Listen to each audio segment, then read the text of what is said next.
Bonjour tout le monde, quatrième et donc dernière vidéo sur notre rail shooter. On doit prendre en compte le score.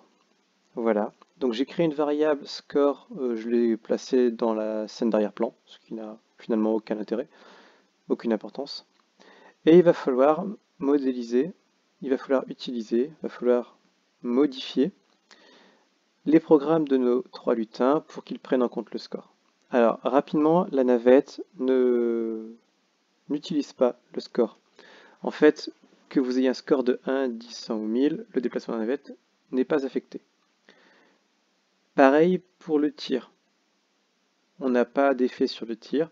On aurait pu l'imaginer, un tir plus conséquent, plus le score avance, mais non.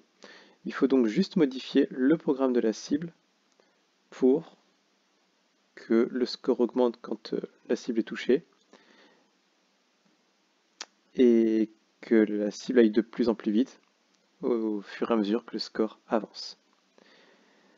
Comme précédemment, on fait ça en plusieurs étapes.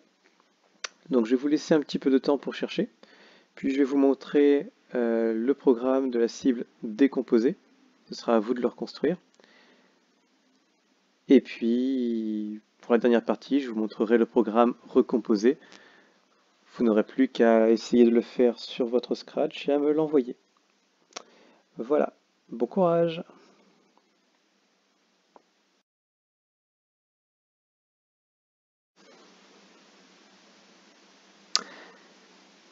Donc, voici le programme de la cible sans l'utilisation du score, ce qu'on avait fait dans la vidéo précédente. Je vous ai mis sur le côté les blocs de score à utiliser, c'est-à-dire augmenter 1 quand on arrivera à toucher notre quand le tir touchera la météorite. Modifier la vitesse de déplacement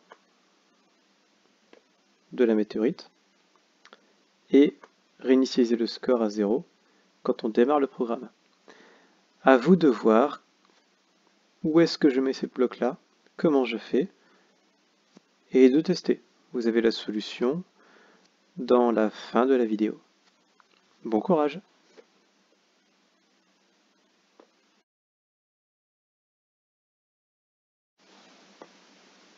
Alors, on y va, on va mettre en place notre score. Donc, on va commencer par initialiser, mettre le score à 0 dès le début. On peut le mettre où on veut avant le bloc répété. Utiliser la modification du score ici pour avoir une vitesse de plus en plus grande. C'est bien ce qui est marqué. On va ajouter -1 moins le score, c'est-à-dire que plus le score augmente, plus la valeur de x ajoutée à x diminue. Et ajouter 1 à score, incrémenter de 1 le score, c'est quand on est touché, tout simplement. On peut le mettre un petit peu où on veut dans la boucle. Si la couleur jaune est touchée, vous pouvez le mettre au début, au milieu, à la fin, ça n'a absolument aucune espèce d'importance. On vérifie si tout ça fonctionne, on lance le programme, on a bien le déplacement très lent, on a bien l'augmentation lorsque j'ai touché l'astéroïde. Oui, ça marche très bien, il n'y a pas de souci. Voilà, vous n'avez plus qu'à m'envoyer le fichier sur Pronote. Et bon courage!